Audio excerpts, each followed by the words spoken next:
पहले एटीएम फिर पेटीएम अब भीम ले आए। अखिलेश जी ने 4.5 साल बाद सारी बुराइयां अपने चाचे को पड़ा। वो मनमोहन सिंह बन गए, मैं ईमानदार हूँ, मेरी सरकार करप्ट है। बहुजन समाज पार्टी को दलित कभी छोड़ नहीं गया है। सभी लोग दलित मसीहा बन जाते हैं वोट लेने के।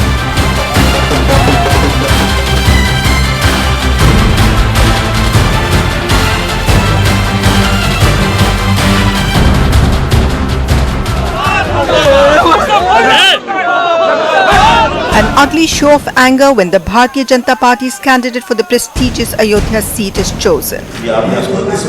Ved Gupta fought off more than 50 challengers for the ticket, runs a successful transport business and always wanted to be a MLA, but is seen as a political opportunist by BJP loyalists.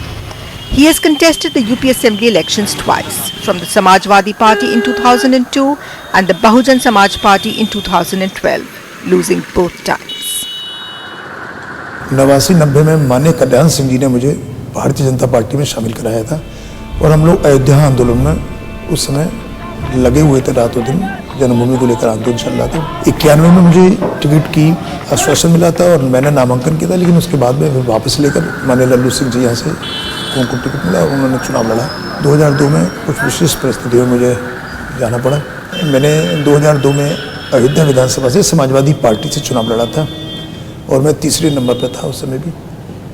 उसके बाद फिर 2012 में मैं Bahujan Samaj party से चुनाव लड़ा था अयोध्या विधानसभा से और वहाँ भी मेरी पोजीशन तीसरे नंबर थी। करीब 36,000 वोट मुझको मिला था। व्यापारी समाज ने, वैश्य समाज ने मेरा काफ़ी समर्थन और मदद की थी उस चुनाव में। और उसके बाद मैं फिर 2 से 2.5 वर्ष में अपने घर वापस लौट आया और तब से मैं भारतीय जनता पार्टी में कार्य कर रहा हूँ। Then why is the BJP, which is promising parivartan or change in UP, backing him? उन्होंने टिकट दिया, हम चुनाव जीतेंगे, पूरे प्रदेश में जीतेंगे। अब सबसे व्यक्तिगत बात किया जाएगा, जो परंपरा है और मनाने का मतलब है, इसी तरह आदमी मानता है। घर परिवार में नहीं लोग नाराज होते हैं। Local BJP members allege Ved Gupta returned to the party in 2014 only after it won a whopping 71 of the 80 Lok Sabha seats in UP, attracted like many others by the prospect of a rerun in 2017.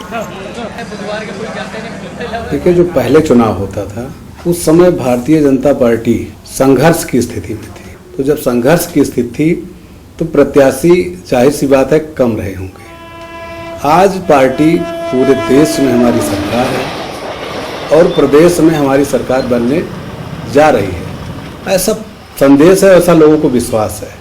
तो उसमें जाहिर सी बात है कि ticket मांगने वालों की संख्या पहले की अपेक्षा ज़्यादा बढ़ी है। The Ayodhya seat has been up for grabs ever since Lallu Singh, 5-time BJP MLA from here, was defeated in the last assembly elections by Tej Narayan Pandey of the Samajwadi Party. 2 years later, in 2014, Lallu Singh was given a Lok Sabha ticket and, riding the Modi wave, won from the Faizabad parliamentary constituency. Ved Gupta wasted no time in projecting himself as a replacement for Singh. मुझे विश्वास है कि मेरे खिलाफ कोई साजिश नहीं कर रहा है। फैजाबाद में निचले स्तर से लेकर ऊंचे स्तर तक गरीब, छोटे, कमजोर, व्यापारी, हर समाज में, हर तबके में व्यक्तिगत रूप से मेरा जुड़ाव है। Rajesh Tiwari and Rishikesh Upadhyay were both hoping to get the party nomination for the Ayodhya Assembly seat. But while Tiwari admits he was not even in the running, Upadhyay had the backing of the Sadhu Sant Samaj and the VHP, loyal foot soldiers of the Sangh Parivar, overlooked for an outsider. कार्यकर्ता ने लगातार ये demand की, सालों से ये demand कर रहा था कि हमारे बीच के लोगों को टिकट मिलना चाहिए। जो लोग 25 साल 30 साल से बीजेपी के लिए संघर्ष किया, जिन्होंने इधर करीब 20 साल से सत्ता नहीं है, ऐसे लोगों को टिकट मिलना चाहिए। अब कुछ ऐसी परिस्थिति बन रही होगी, लग रहा होगा या सर्वे हुआ होगा या बड़े लोगों को लगा होगा कि जीतने की स्थिति में नहीं, इसलिए दे रहे होंगे। वैसे निराशा तो होती है कार्यकर्ता को। निश्चित निराशा होगी। अगर कार्यकर्ताओं के बीच से लड़ने वाले हैं और टिकट नहीं मिला तो कार्यकर्ता को निराशा होगी। The disappointment is more genuine and widespread because party workers claim they had been assured by their leadership of a more democratic selection process this time.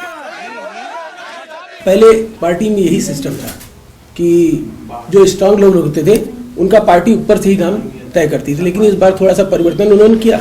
Change ये आया कि उन्होंने सबसे मांग लिया जो चुनाव लड़ना चाहता है वो अपना अपना बायोडाटा दे दे। ये आम आदमी के बीच से सर्वे गया करीब 2-3 महीना पहले कि किसकी कितनी लोकप्रियता है, कौन जीत सकता है।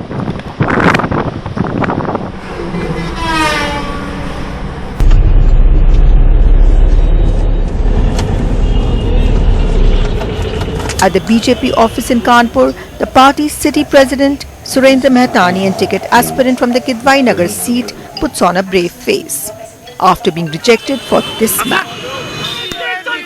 Mahesh Trivedi, who was till recently with the BSP. In the past few months, more than 24 sitting legislators and nearly 100 prominent state leaders across the SP, BSP and Congress have joined the BJP. Mehtani and his supporters now insist that although the candidate is important, he is not bigger than the party. चेहरा कैसा है वो मायने रखता है, लेकिन उस चेहरे के लिए तैयारी हमने कमल के फूल को चेहरा मान के की है. And that managing polling booths on election day, making sure people vote, is what will make or break a candidate's chances. हमारी बूथ की कमेटी में बूथ का अध्यक्ष कौन रहेगा वो तय है.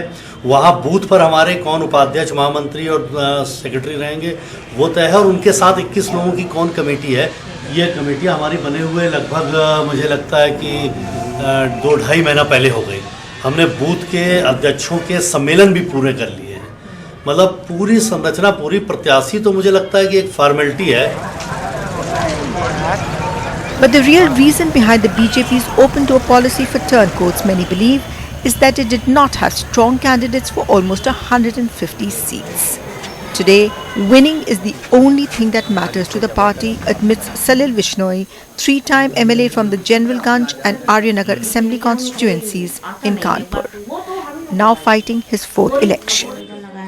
राजनीतिक क्षेत्र में ये सब सौदेबाजी एक तरह से होने लगी. अब आज की तारीख में आदमी की योग्यता उसकी पार्टी के प्रति निष्ठा और उसकी समर्पण नहीं है.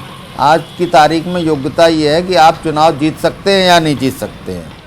तो आज ये स्थितियां हो गई हैं और इसी कारण से ये दल बदल बहुत होने लगे हैं और ये सब होने लगे हैं कि आम चुनाव के पहले आदमी जिस तरह से दल बदल के इधर से उधर कूद जाते हैं, ये सब दिखाई दे रही हैं विसंगतियाँ. The BJP's bigger challenge has been to find suitable backward and most backward class candidates after giving nearly 40% of its tickets to the OBCs. Traditionally an upper caste party in the state, it had to look outside its own rank and file for netas, mainly in the Congress and the BSP. And here's why the support of the OBCs is critical for any party wanting to form the next government in Lucknow. Other backward classes make up around 35% of UP's population.